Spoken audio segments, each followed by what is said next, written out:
निश्चय इस अकेडमी पर आप सभी का स्वागत है। आज हम बात करेंगे 1 अगस्त के डेली करंट अफेयर्स क्विज की। देखते हैं हमारा पहला क्वेश्चन। निम्नलिखित कथनों पर विचार करें। अमोनिया मानव सहित हवा, मिट्टी, पानी इन सब में स्वाभाविक रूप से होता है, प्राकृतिक रूप से पाया जाता है। नंबर 2, भारतीय मानक ब्यूरो के अनुसार पीने के पानी में अमोनिया की अधिकतम स्वीकार्य सीमा 0.5 पार्ट्स पर मिलियन होती है। 0.5 पार्ट्स पर मिलियन होती है। देखते हैं कौन सा सही है और चर्चा में क्यों है। हाल ही में यमुना नदी के जल में अमोनिया के उच्च स्तर 3 पार्ट्स पर मिलियन का पता चला है। इस कारण से दिल्ली जल बोर्ड को अपनी जल उत्पादन क्षमता में 25% की कमी करनी पड़ी है, जिस कारण से ये चर्चा में है।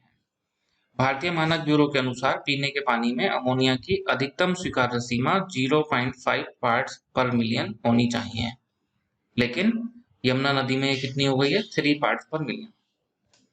जल में जब अमोनिया की मात्रा 1 पार्ट्स पर मिलियन से अधिक हो जाती है तो जल मछलियों के लिए विषाक्त हो जाता है, और इससे अगर अधिक हो जाए 1 पार्ट्स पर मिलियन से और मनुष्य उसका लंबे समय तक उपयोग करे तो मनुष्य के आंतरिक अंगों को भी इससे नुकसान हो सकता है। अमोनिया एक रंगहीन गैस है। इसका उपयोग उर्वरक, प्लास्टिक, सिंथेटिक फाइबर, रंजक, अन्य उत्पादों के उत्पादन में औद्योगिक रसायन के रूप में किया जाता है। यह हाइड्रोजन और नाइट्रोजन से मिलकर बनती है। द्रव अवस्था में इसे अमोनियम हाइड्रोक्साइड कहा जाता है। तीक्ष्ण गंधयुक्त है, अकार्बनिक यौगिक है और प्राकृतिक रूप से वातावरण में जैविक अपशिष्ट पदार्थ के विघटन से निर्मित होती है। जब जैविक अपशिष्ट पदार्थ अपघटित होते हैं तब इससे निर्मित होती है। हवा की तुलना में काफी हल्की होती है और ये मानव सहित हवा, मिट्टी, पानी में प्राकृतिक रूप से पाई जाती है। देखते हैं तो आंसर क्या हो जाएगा। अमोनिया मानव सहित हवा, मिट्टी, पानी में स्वाभाविक रूप से पाई जाती है, ठीक है। नंबर 2, भारतीय मानक ब्यूरो के अनुसार पीने के पानी में अमोनिया की अधिकतम स्वीकार्य सीमा 0.5 पार्ट्स पर मिलियन है, ये भी सही है। पूछा है कौन से कथन सही हैं, तो दोनों ही सही हैं। आंसर क्या हो जाएगा? सी। नेक्स्ट, कभी कभी समाचार में वर्णित ग्रीन एजी प्रोजेक्ट किसके द्वारा वित्त पोषित है? कहां से फंड मिल रहा है ग्रीन एजी प्रोजेक्ट को? हरित जलवायु निधि से, वैश्विक पर्यावरण सुविधा से, प्रकृति के संरक्षण के लिए अंतरराष्ट्रीय संघ से यानी IUCN से, और जलवायु परिवर्तन पर अंतर सरकारी पैनल से यानी कि IPCC से।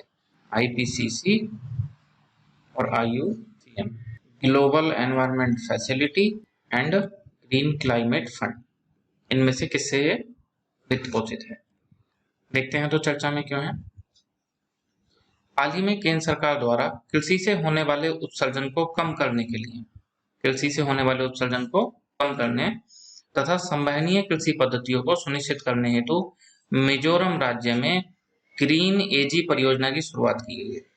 मिजोरम, यह ग्रीन एजी परियोजना मिजोरम के अतिरिक्त 4 अन्य राज्यों में भी लागू करी जा रही है, जिन राज्यों में शामिल हैं राजस्थान, मध्य प्रदेश, ओडिशा और उत्तराखंड। ग्रीन एजी परियोजना को फंड कहां से मिल रहा है? वैश्विक पर्यावरण सुविधा ग्लोबल एनवायरनमेंट फैसिलिटी के द्वारा ये वित्त पोषित है। इसके लिए राष्ट्रीय कार्यान्वयन एजेंसी कौन है? कृषि सहकारिता एवं किसान कल्याण विभाग इसके लिए राष्ट्रीय कार्यान्वयन एजेंसी है, और ये फाओ तथा केंद्रीय पर्यावरण एवं वन जलवायु परिवर्तन मंत्रालय के सहयोग से लागू किया जा रहा है। पायलट परियोजना सभी 31 राज्यों में 2026 तक जारी रहेगी और इस योजना के अंतर्गत राज्य के 35 गांवों को कवर करने का लक्ष्य निर्धारित किया गया है। ग्रीन एजी परियोजना क्यों चलाई जा रही है? कृषि से होने वाले उत्सर्जन को कम करने के लिए और संवहनीय कृषि पद्धतियों को अपनाने के लिए। क्या आंसर हो जाएगा? ग्रीन एजी प्रोजेक्ट किसके द्वारा वित्त पोषित है? वैश्विक पर्यावरण सुविधा ग्लोबल एनवायरनमेंट फैसिलिटी के द्वारा वित्त पोषित है। नेक्स्ट देखते हैं, निम्नलिखित में से कौन सी जोड़ी सही ढंग से मेल खाती है? एक जगह हाई कंजर्वेटिव लैंडस्केप दिया गया है, दूसरी तरफ वो किस राज्य में स्थित है? डंपा कहाँ स्थित है? मणिपुर में। डेजर्ट नेशनल पार्क कहाँ स्थित है? राजस्थान में। चंबल लैंडस्केप कहाँ है? मध्य प्रदेश में। और सिमलीपाल कहाँ है? झारखंड। इनको मैच करना है, तो पहले देखते हैं चर्चा में क्यों है, फिर मैच करेंगे। अभी हमने देखा ग्रीन एजी परियोजना उसी की वजह से चर्चा में है। इसको जो 5 राज्यों में लागू करा गया है, तो 5 राज्यों के उच्च संरक्षण मूल्य वाले परिदृश्यों में लैंडस्केप में कार्यान्वित की जा रही है। ये कहाँ है?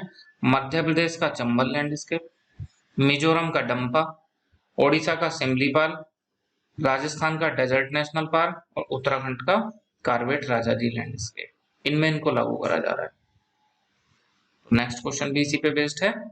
डंपा लैंडस्केप मणिपुर नहीं, कहाँ है? मिजोरम। तो ये गलत हो गया। डंपा को कहीं कहीं बुक में दंपा भी लिखा रहता है, तो दोनों में जो भी आ जाए आप उसको सेम समझना, दंपा। डेजर्ट नेशनल पार्क ये तो सब जानते हैं राजस्थान में है, सही हो गया। चंबल मध्य प्रदेश में है, सही हो गया। सिमलीपाल लैंडस्केप इसको भी सब जानते हैं, झारखंड नहीं, कहाँ है ये? ओडिशा में, तो ये गलत हो गया। पूछा है कौन से सही हैं, तो सही हैं 2 और 3 सही हैं, तो आंसर क्या हो जाएगा? सी।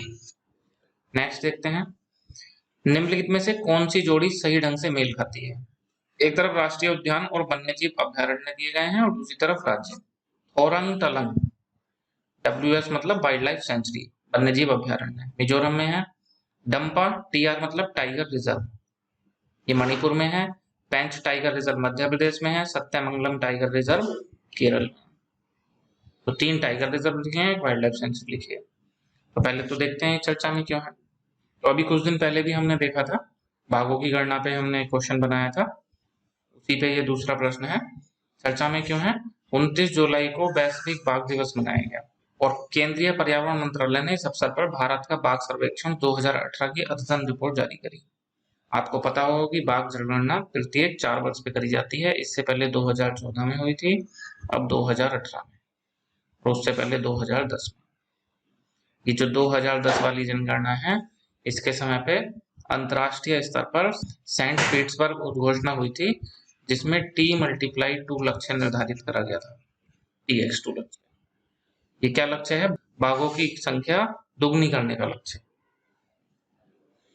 भारत ने अपनी बाघों की संख्या 2018 तक दुगनी कर ली है, ये बताया गया। भारत ने इस लक्ष्य को पहले ही प्राप्त कर लिया है, हालांकि इसे 2022 तक प्राप्त करना था, हालांकि भारत ने 2018 तक ही प्राप्त कर लिया है। तो वर्तमान में भारत में बाघों की कुल आबादी 2967 है, जो कि बाघों की पूरे विश्व की आबादी का 70% है। सर्वाधिक संख्या में बाघ मध्य प्रदेश में पाए जाते हैं। 2014 वाली जनगणना में कर्नाटक था, तो इसको भी याद रखेंगे। अब क्या है? मध्य प्रदेश। इसके पश्चात फिर कर्नाटक और फिर उत्तराखंड का स्थान। और यहाँ पे है मध्य प्रदेश के पेंच बाघ अभ्यारण्य में बाघों की सर्वाधिक संख्या दर्ज की गई है, जिस वजह से पेंच अभ्यारण्य चर्चा में है और इस पे क्वेश्चन बनाया गया है।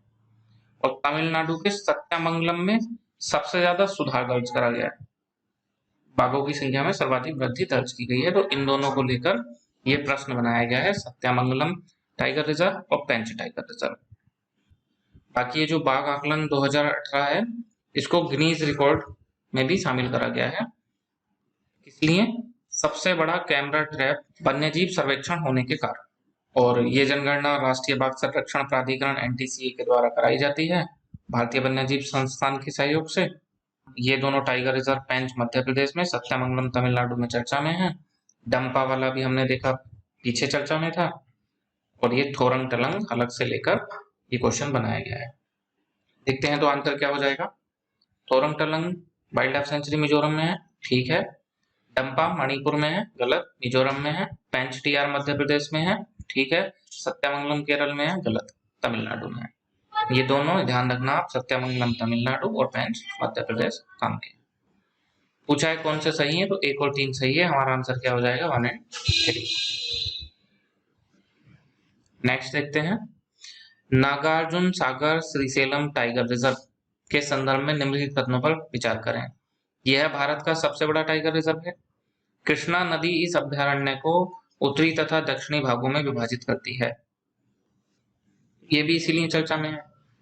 वैश्विक बाघ दिवस मनाया गया और अखिल भारतीय बाघ आकलन 2018 जारी करा गया, तो उसी में ये बात भी बताई गई कि नागार्जुन सागर श्रीशैलम टाइगर रिजर्व भारत का सबसे बड़ा टाइगर रिजर्व है। यह आंध्र प्रदेश और तेलंगाना के 5 जिलों में फैला है। ये क्षेत्र ज्यादातर नल्लामाला हिल्स के क्षेत्र हैं और कृष्णा नदी इसको लगभग 130 किलोमीटर की दूरी तक इसमें बहती है और इसे 2 भागों में विभाजित करती है, उत्तरी और दक्षिणी। आंसर क्या हो जाएगा? भारत का सबसे बड़ा टाइगर रिजर्व है, ठीक है। कृष्णा नदी इसे 2 भागों में विभाजित करती है, ये भी ठीक है। पूछा है कौन से कथन सही हैं, तो हमारा आंसर क्या हो जाएगा? सी। ये जरूर ध्यान रखना है कि सही है पूछा है या सही नहीं है पूछा है, वरना जानकारी होते हुए भी आप अपना प्रश्न गलत कर लेंगे। नहीं है होने पर आंसर क्या हो जाता है इसका? डी। अगर ये क्विज आपको पसंद आता है तब आप इसे लाइक करें, अपने फ्रेंड्स के साथ ज़्यादा से ज़्यादा शेयर करें और निश्चय इस अकेडमी को सब्सक्राइब करें। इस क्विज की पीडीएफ आप डिस्क्रिप्शन सेक्शन से डाउनलोड कर सकते हैं। आज के लिए इतना ही। धन्यवाद।